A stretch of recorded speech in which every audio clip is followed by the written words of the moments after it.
This video is powered by the pros at Pascal Air Plumbing and Electric. Arkansas owned, Arkansas operated. GoPascal.com.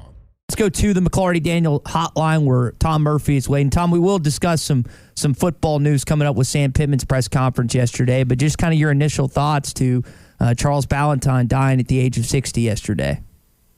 Yeah, that one hurts. And I was just reading a piece Matt Jones had written for Hogs Sports ADG about the shot, and we ran a picture, and it's like from midcourt, and you see Michael Jordan raising his arm up as if, man, I wish I was defending, or like, oh, that guy, he lost his man. And I believe Matt Doherty is the one who lost his man, and the shot went up over Sam Perkins. So, I mean, these were all future NBA dudes that the Razorbacks beat that day. And when you have that moment, I mean, it's like when you bump into U.S. Reed. He hit the shot that beat Louisville, and that's what people want to ask him about, and it pins something on them, and it lasts for the rest of your life. And so it's a sad day for Razorback fans.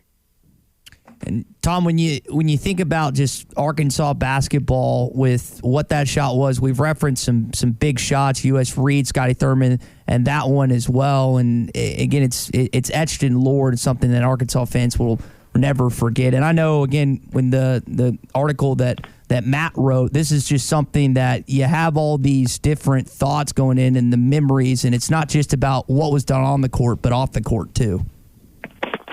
Correct. And yeah, I mean, when you're around Dudley, who, a Newport guy, proudly, you hear stories about Charles and what a great dude he was. And so, yeah, it's days like this, when the Razorback family comes together, and, you celebrate a guy who's been so meaningful. And just echoing what Chuck said, he was an Arkansan, and everybody in the state, feels that today. And, it also in Matt's story was how the family was actually Valentine, and a clerk somewhere typed in the B, I think, as his grandfather was going in the service, and it stuck. I mean, I know you can change it back, but they didn't, and so they became Valentine. Yeah. Interesting. I mean, it'll certainly be, when you go around the coffee shops and the barber shops and the places where people are talking today, Charles Ballantyne will be the topic of conversation. The other thing people will move to as the week moves on, outside of the heat, Tom, will be the talk of Razorback football. Sam Pittman spoke with the media yesterday.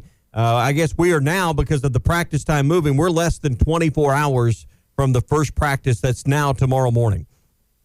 That's right, and so many interesting things about this team, so many great storylines. And I, for one, will attest to, very proud of the fact Sam Pittman moved the practice times. I'm a morning person, and so getting up first thing and going over there and watching practice and then having interviews at 9 is right up my alley. So thanks for that.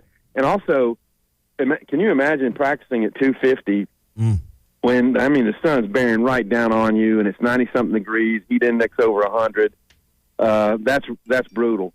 And, so there's two sides of this. You talk about you want your team to be tough. So during the summer, they did work out in the afternoons, and you get used to the heat and all that, but you're not in season. And he talks about how in season, if you're out in the sun every day, it's day after day, there's this certain, it takes a toll on you, and fatigue can set in, especially when you're 7-8 games deep into a season. And so now that they're going to have air conditioning, if all goes right next week in the Walker Pavilion, they're going to be able to escape that heat some. So, I know old-timers, the Junction boys and that generation will look back or look on this and go, oh, yeah, But, hey, things change. The games change. People don't tackle to the ground in practice as much. And so taking a little bit off the guys when you can is a big deal, and that's part of what they're doing here. It'll be a few days of acclimation, then they'll get some shoulder pads on next week and then full pads by the end of next week. And, Tom, the first big scrimmage is a week from Saturday. That's right. And, I hope we get to see a lot of it, if not all of it, but we'll see how that plays out. And there's going to be some position battles. I mean, when you think about the fact that they brought in a Jaheim Thomas and they brought in a Jaheim Singletary, and you think, these guys should have a shot at making your two deep. Well, they've got a they've got to get on the field and learn the systems. And so that's why they're going to practice the way they are. The way Sam Pittman described it was having the starters and then like the newcomers in one field. And so the newcomers can watch how the starters run plays, make adjustments, etc., and hopefully get them up to speed faster. And then the 2s and 3s are going to be on another field. That's what he calls two-spotting.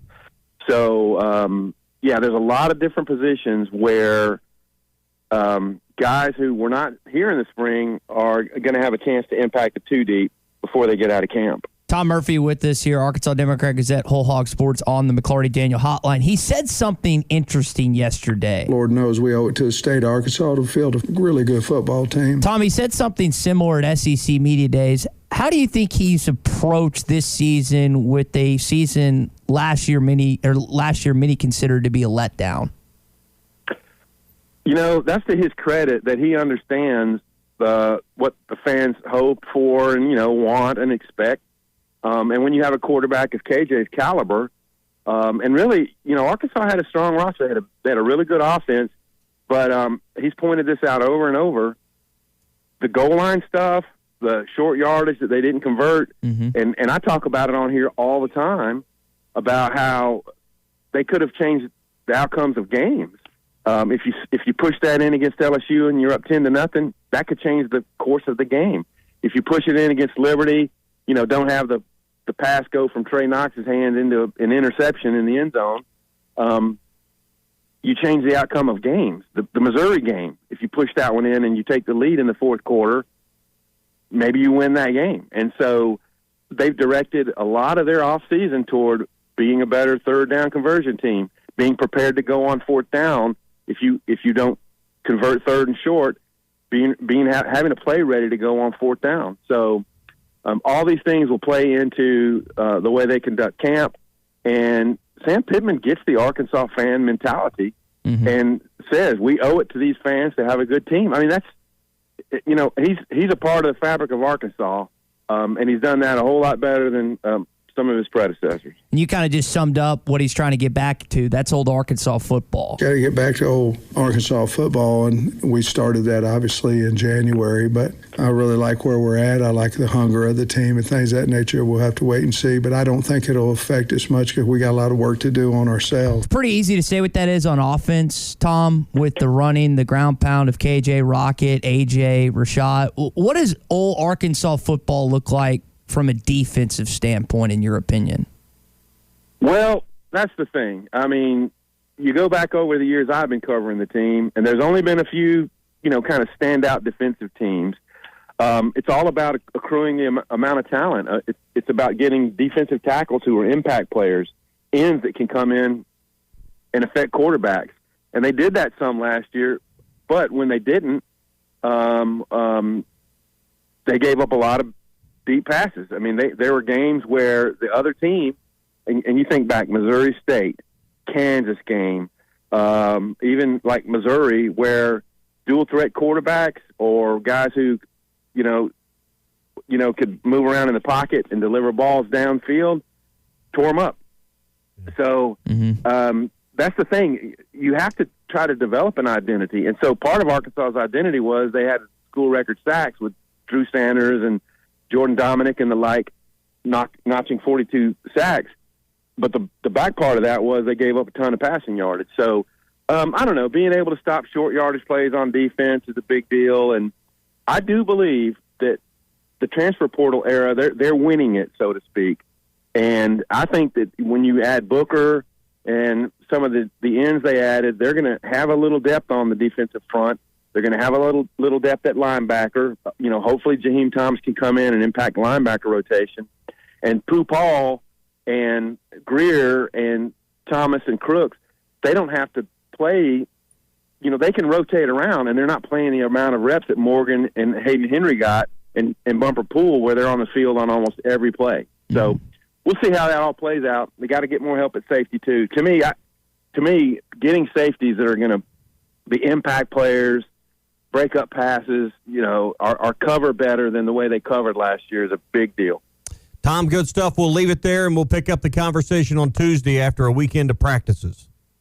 Sounds great. See y'all. BetOnline is your #1 source for all your betting needs. Get the latest odds, lines, and matchup reports for baseball, boxing, golf, and more. BetOnline continues to be the fastest and easiest way to place your wagers, including live betting and your favorite casino and card games available to play right from your phone. Head to the website or use your mobile device to sign up today and get in on the action. Remember to use our promo code BELIEVE, that's BLEAV, for your 50% welcome bonus on your first deposit. Bet online, where the game starts.